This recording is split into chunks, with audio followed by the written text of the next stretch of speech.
Dunia skincare Indonesia sedang tidak baik-baik saja. Satu persatu perseteruan dan skandal semakin menyeruak di media sosial. Setelah kontroversi yang melibatkan produk yang dijual oleh Dr. Richard Lee, kini giliran bos skincare lainnya Sela Saukia. Namun kontroversi Dr. Richard Lee tidak sepanas perseteruan Sela Saukia dan Dokter Detektif. Sebagai sosok yang terkenal di media sosial, Doktip kerap mereview produk-produk skincare merek lokal, termasuk milik Sela Saukia SS Skin. Review tersebut berujung pada kemarahan dari pihak Sela Saukia, hingga Doktip mengambil jalur hukum dengan dugaan percobaan kekerasan kepada dirinya oleh Sela Saukia CS. Sejak perseteruan ini viral, publik dibuat tidak senang dengan sosok Sela Saukia. Kontroversi lainnya yang berkaitan dengan Sela diperbincangkan di media sosial. Satu di antaranya yang dipermasalahkan publik adalah sikap Sela sebagai seorang bos skincare. Bukti-bukti dari sikap flexing Sela di media sosial menjadi topik baru yang diperbincangkan. Sisi lain, sebuah perbandingan yang menarik muncul di benak netizen yang berbakti. Sikap serta kontroversi Sela Saukia dibandingkan dengan pemilik merek skincare lokal yang lebih terkenal dan besar, Nur Hayati Subaka. Perbandingan ini ternyata menarik perhatian yang lain untuk turut berkomentar. Satu persatu, sikap asli serta kebaikan dari Nur Hayati Subakat yang dipandang berkebalikan dengan Sela Saukia disinggung. Sebagai informasi, Nur Hayati Subakat adalah seorang pendiri sekaligus komisaris dari PT Paragon Teknologi dan Innovation. Perusahaan ini membawahi beberapa merek seperti Wardah, Emina hingga KAF.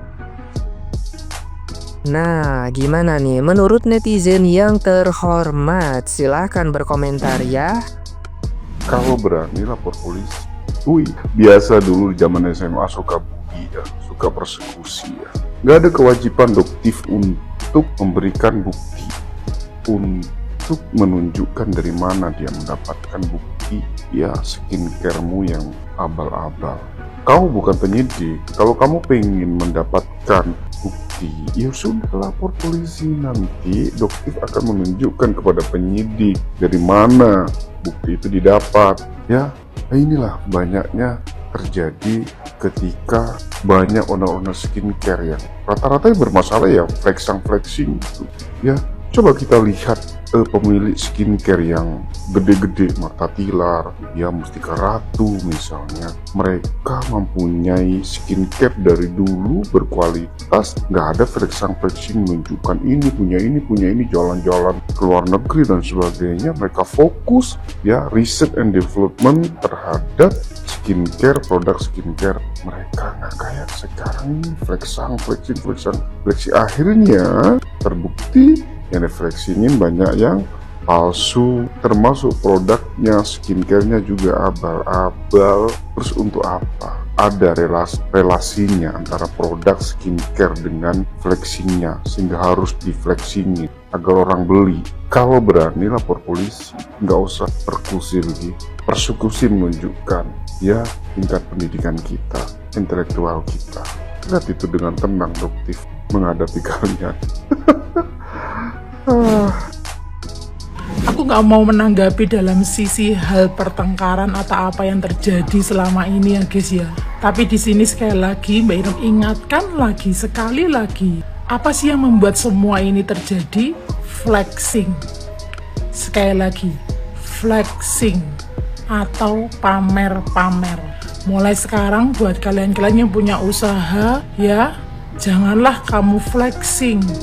Kalau kamu laku jualanmu, kalau kamu ingin membangun personal brandingmu, bangunlah sebuah personal branding yang tidak menciptakan kebencian. Dari dulu aku sudah bilang, flexing itu tidak ada satu agama pun yang membenarkan tentang flexing. Justru apabila kamu membangun personal branding lewat flexing, itu memang cepat kamu mendapatkan banyak follower dan juga banyak penggemar. Tetapi kamu juga banyak dan cepat mendapatkan orang yang tidak menyukai, bahkan iri dan dengki. Jadi sekali lagi, apa sih akar permasalahannya? Flexing, dan flexing. Tidak ada yang lain. Ini semua karena flexing. Pelajaran buat kita semua ke depannya, apabila kau memiliki usaha, apabila usahamu berhasil, kau mendapatkan pundi-pundi uang dari usahamu, cukup Anda dan keluarga Anda aja yang tahu. Gunakanlah pundi-pundi uangmu itu untuk membantu orang-orang yang kesusahan, bukan makan di depan orang lapar. Itu aja tanggapan dari K6 Jogja, karena banyak sekali yang minta tanggapan dari K6 Jogja. Aku tidak mau menanggapi apa yang terjadi, tapi akar permasalahannya adalah flexing.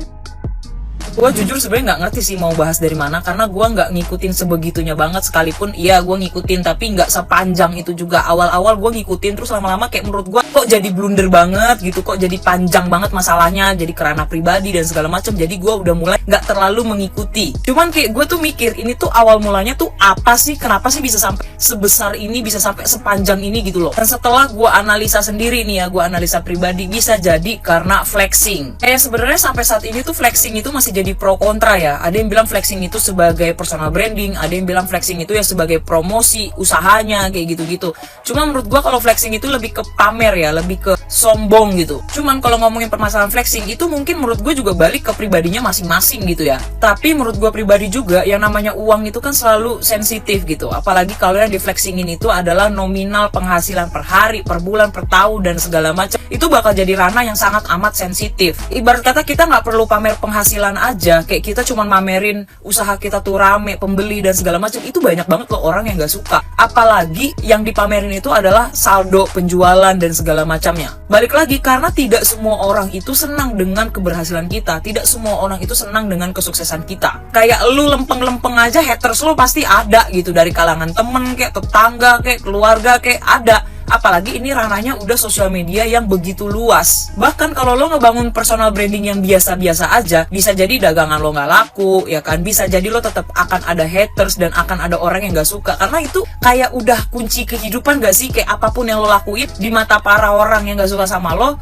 ya lo akan selalu salah. Napas aja lo salah. Apalagi kalau lo flexing, apalagi kalau lo pamer. Mungkin haters lo bisa jadi makin lebih banyak berkali-kali lipat daripada lo nggak flexing sama sekali. Permasalahannya, gue nggak tahu ya mau ada atau nggak ada flexing-flexingan ini, apakah huru-hara ini akan tetap terjadi atau enggak, we never know. Cuman yang amat sangat gue sayangkan itu kenapa sampai permasalahan itu sepanjang ini gitu, kayak panjang banget. Ini udah dari tahun lalu kan, dari akhir tahun lalu sampai 2025 yang dibahas masih itu aja, kayak apa ya, kayak makin jadi nggak percaya sama produk skincare lokal gitu. Sedangkan skincare lokal itu nggak semuanya juga sejelek itu, nggak semua skincare lokal itu seburuk itu gitu loh. Tapi karena ada huru-hara skincare ini gitu, jadinya rasa kepercayaan masyarakat terhadap skincare lokal itu jadinya menurun. Dan menurut gua pribadi ini jadi mencoreng citra dokter kecantikan, paham gak sih? Kayak apa ya, gue susah banget ngejelasinnya gitu, tapi ya gitu deh. Ya semoga masalahnya cepat kelar lah ya. Kalau ada masalah pribadi ya diselesaikan secara pribadi, diselesaikan secara baik-baik gitu ya, musyawarah untuk mufakat gitu kan. Jadi udahlah kan, sama-sama sejawat, sama-sama punya usaha, sama-sama jualan, sama-sama bisnis. Yang satu mau edukasi, yang satu jualan, yang satu mau jualan sambil edukasi. Ya udahlah, itu kan pilihan hidup masing-masing, ladang rezeki masing-masing. Jadi kayak ya udah gitu. Kalau produknya ada yang jelek atau tidak memenuhi standar dan lain-lain, ya monggo produknya diganti gitu.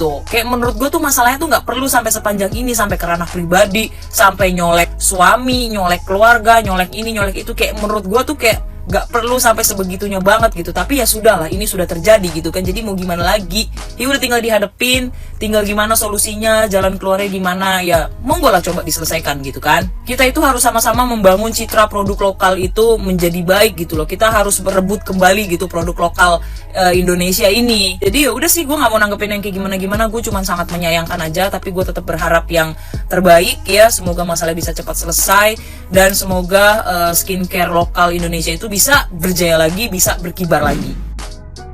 Mari kita bermain logika ya di kasus Sheila Sokia dan Doktif yang sering nge-review produk MC. Jadi kenapa Doktif selalu nge-review produk MC? Ya karena biar Sheila Sokia itu nyari produk itu dijual di reseller yang mana. Terus biar Sheila Sokia itu cari semua yang jual produk itu di e-commerce. Bukan malah Sheila Sokia datengin Doktif untuk tanya beli di mana. Mau kutunjukkan di e-commerce banyak yang jual produk itu sampai tahun 2024 loh. Maksud aku gini Sheila Sokia, kalau mau mengeluarkan statement tuh yang rasional, yang masuk di akal ya. Jadi kalau benar Sheila Sokia mau memberantas yang jual MC, tuh dicari di e-commerce banyak. Ya, kalau benar itu bukan reseller Selasokia yang jual, ya.